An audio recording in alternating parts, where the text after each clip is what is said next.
That's that way or that way? That way. We got jumped in.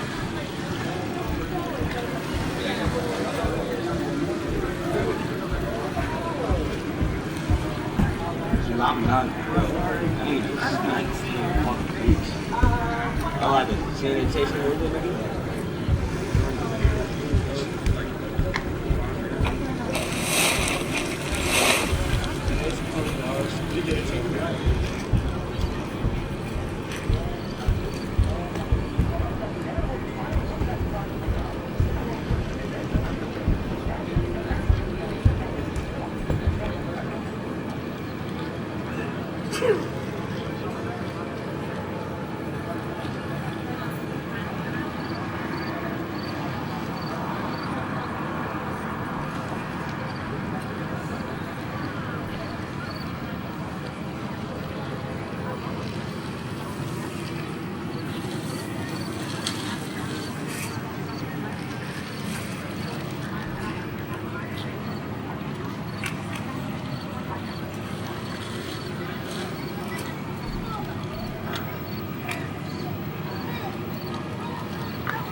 Series of journal entries from Venado Verde, Colombia. February 11th, 2024. The way to Venado Verde is not the same thing as the way to the river. but to reach the river and the cabana, as they call it, which is larger and no more primitive than the houses in town. We left by car at 5:15 a.m. from Cali. There are other ways, I'm sure, by tour van or by a bus to Buenaventura, that you can ask the driver to stop for you, to stop for a minute on the side of the carretera, to get out to the river is not so hard, really. It's probably a mile, counting the steep slopes as distance, since they are part of the way. There is a sign in front of one of the houses, and a little farther down the road, past the store we don't go to, which is also a car repair place in someone's home, and a place where truckers buy cocaine. The railing at the start of the path was painted orange.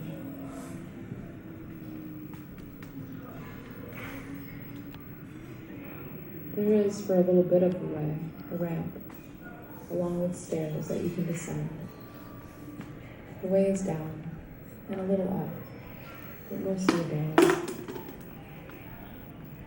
There are 3 paradoras, little places to rest that are like bus stops with a bench, and a roof and a trash can. After the 3rd paradora, the path is no longer paved. It is clay found by long tree roots, like the spine of a book. There are snakes, and every bug, and exotic plants, and everything is wet. It is always raining, or about to rain.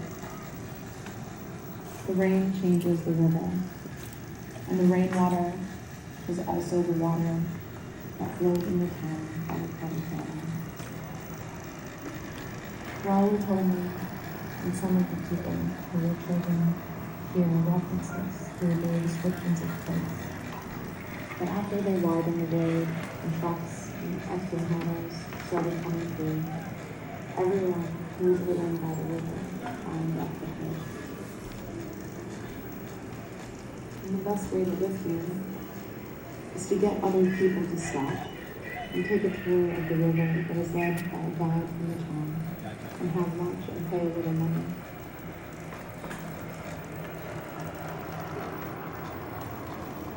The wind here is carried by the trucks from Buenaventura, where 60% of Colombia's imports are going by boat. The way isn't hard or steep, but it is alive. And over and butterfly.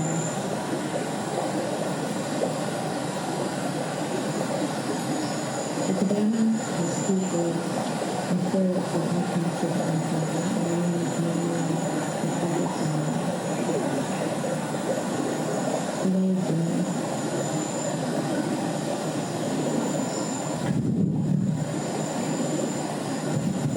We walk with boots, we witness the railings. Today we saw a shadow ground filled with snakes and birds and different kinds and sizes of frogs. The way has some other buildings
even in daylight. Moving movement and meditate, and then theater.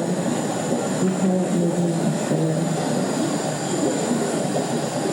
We are not self-contained in terms of our energies. There is no secure distinction between the individual and the environment.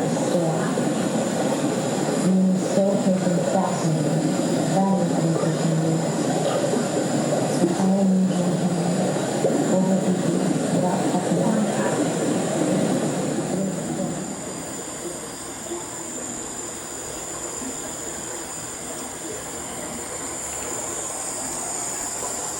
So,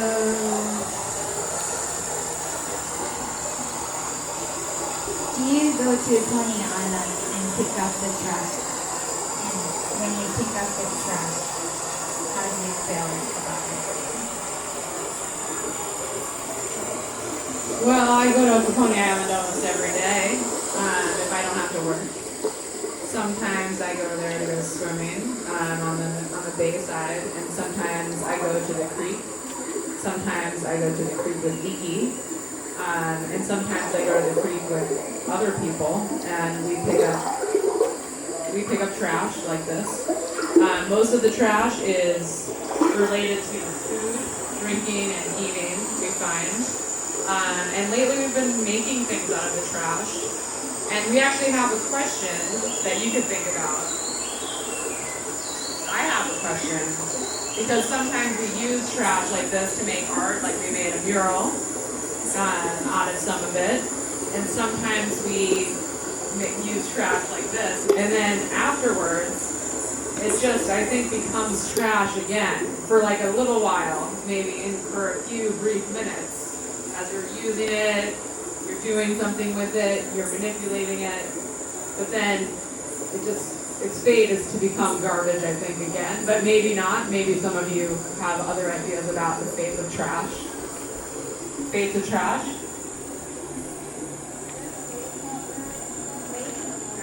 Fate. Fate.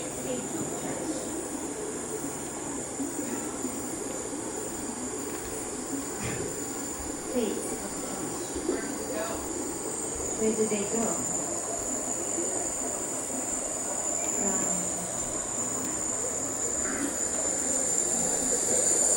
It's actually in my consciousness often. Being in my, and as a sleep, like when I'm sleeping, trash is in my head. And my head is in the trash. And I just think about just moving things around because there is no beginning and no end. I'm just moving the trash around. I bring it to, like I put it to the bag. For me, it's always and then bring it like to the trash bin. And then as soon as I bring it to the trash bin, there's more on the street.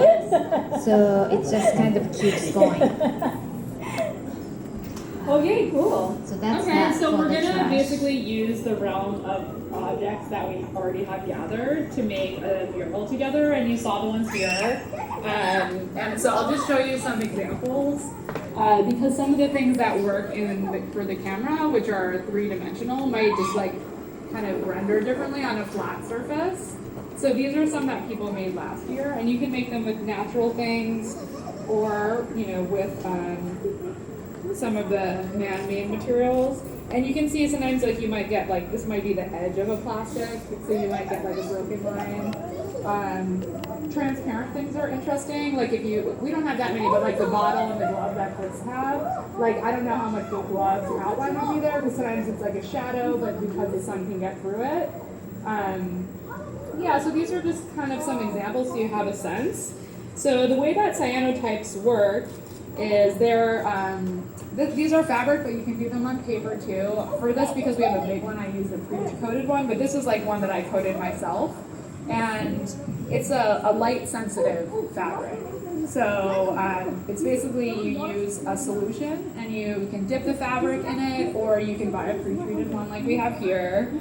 And then you want to keep it in a dark place while it dries, because when you expose it to light, especially on a hot day like this, you probably only have 10 minutes until you'll notice that it starts to change colors. And that's basically this light sensitive part. Everything that is not covered is going to turn blue. And then the parts that are white are basically the parts that are protected from the light, and so those don't develop, and then you can wash it off. So today I'm the only one wearing sandals, but if anyone wants to wash the cyanotype in the creek with me after you're done, you can. No pressure.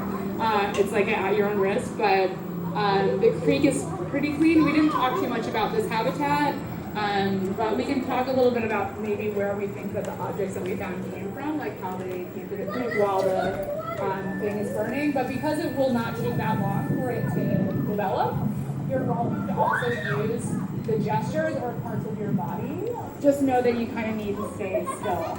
So if you wanted to, even you can play with a shadow. Like, I don't know how that would work, but it could be kind of like translucent. So like you can see some of the things that are somewhat see-through. Like these are, like this looks like a bottle cap. But then some things that are like, some of the light is transparent. So it's kind of like up to you. Something very flat and hard, like the piece of blue plastic I picked up, like that will probably be like a very definite indent. Or something heavy like this. So for this we thought we would like...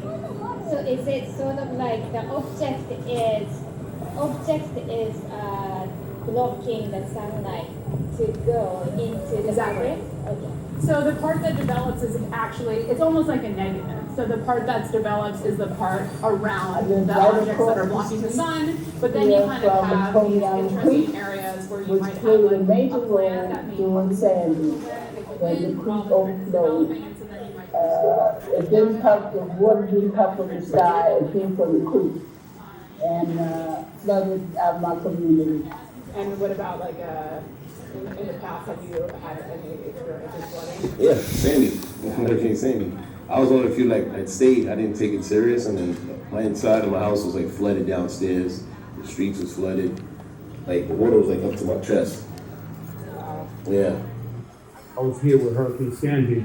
I hit this place, and I volunteered to give up the water, the food, the heaters, and assistant contractor across the street from the park.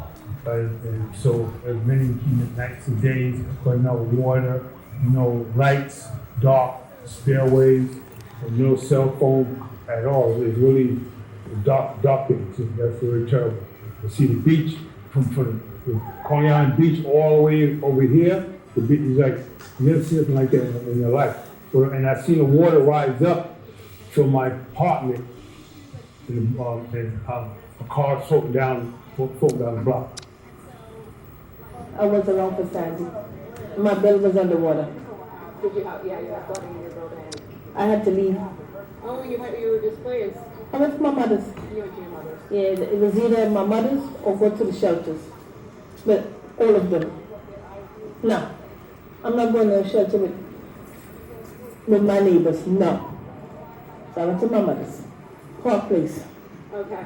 That's where she's located. So I went there. Okay. Is that part of one of the reasons that you're not into living over here? Yeah, I don't want to go through another flood again. Yeah. I don't want to go through another hurricane. I don't want to go through the idea how I had to live, to leave your apartment, to go to your mother's and sleep on the floor. I was flooded out yesterday. I think about a lot of that. Yeah. Because, like I said, they did flood out a lot over here where the cars couldn't get through or people just rushing on through or whatever. Okay. And you showed us some pictures. Were you walking yesterday? You want to just talk a little bit about the flood that happened? No, I just went out there just to see what it looked like, and I seen it was flooded, and so I took some pictures of it to, show my family. Yeah. And how high up was the water over here? A little over the tires on the cars. It was like flooded up to mostly where, coming up to the beginning of the tires. Like, it's pretty deep. I wouldn't walk in it, because you never know what you're floating from the water. You never know.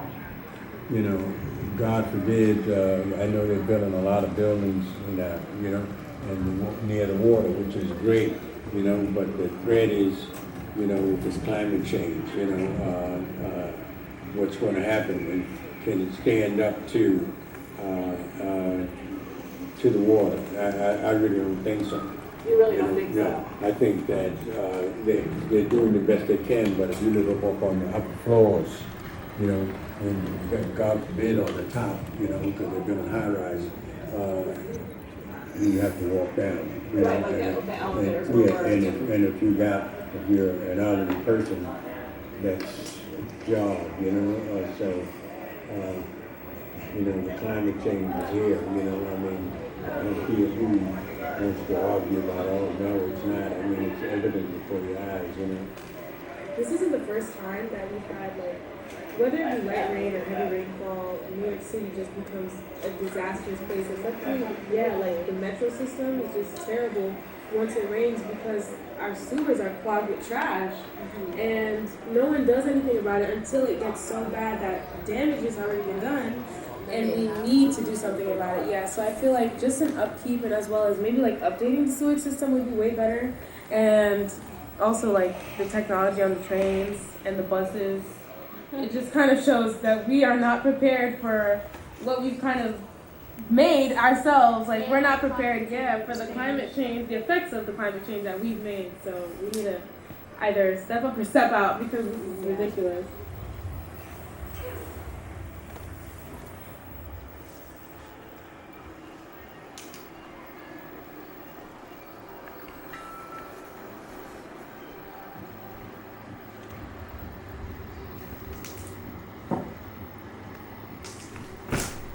It's very beautiful.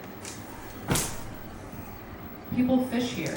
You can bring your whole family here. You wouldn't want this place to be destroyed because it's like a community all in one. The human races combined together, you know, doesn't care what your nationality is, what your race is, like people having fun, enjoying life. It's some fresh air and it's peace. We all need peace in our life, you know. The water has an unlimited boundaries. It can go, 5 feet high, 10 feet high. I watch a lot of movies. I'm a scriptwriter, and my favorite movies are sci-fi. I've seen a lot of doomsday films, so I imagine the water going over the Empire State, the Statue of Liberty. You know what I'm saying? Hurricane Sandy gave me a lot of respect about the water, what water can do. It's unlimited potential. Years and years later, they found that was the cause of this neurological. No, I can't swim. I don't know how. I would want to learn. But I gotta find some place that's willing to teach. Vessels, well, if it's safe, I might put my feet in it. That's about it. Because like I said, I can't swim, right? That's the most swimming you're gonna get out of me. My daughter comes here. My daughter plays in the water. Does your daughter swim? Probably. No, she don't go too far. I'm like, Daddy can't swim. Just wet your feet.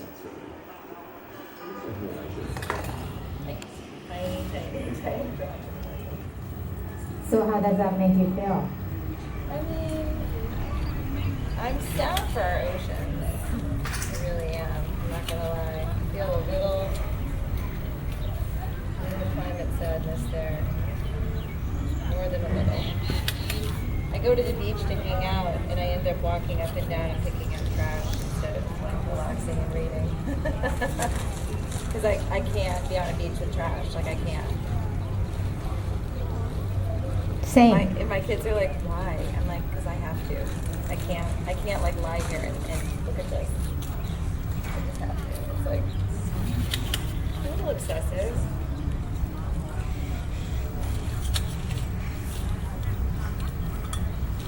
But I'm out here with people who also care about it. Yeah. That's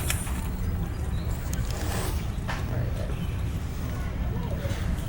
Do you see this action has beginning, middle, and end?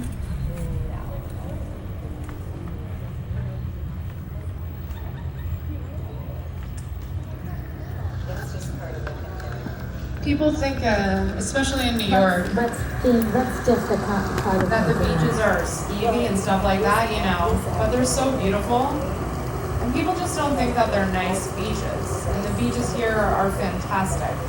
You just get to go find them and go to them. People don't think it's a good place to swim because they say the water's dirty. But they don't really know because there's probably not enough education out there.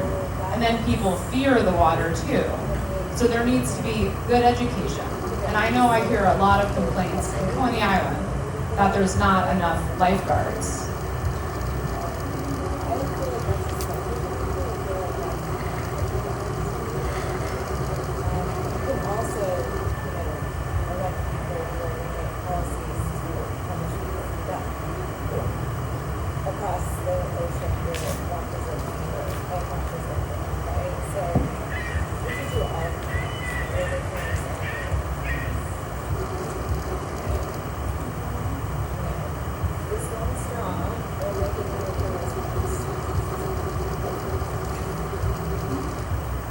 Yeah.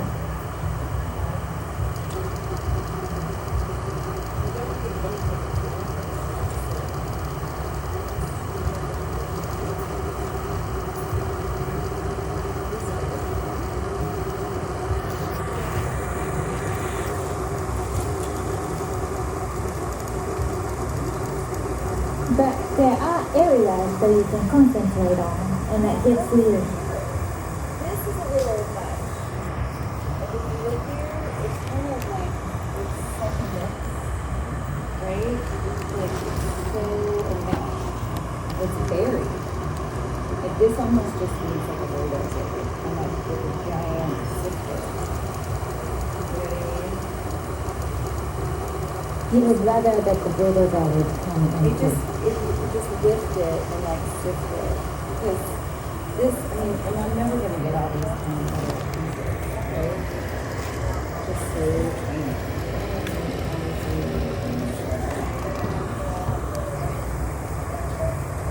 But it's kind of meditative, you know, a little bit. So it's kind of like, how often do you do it?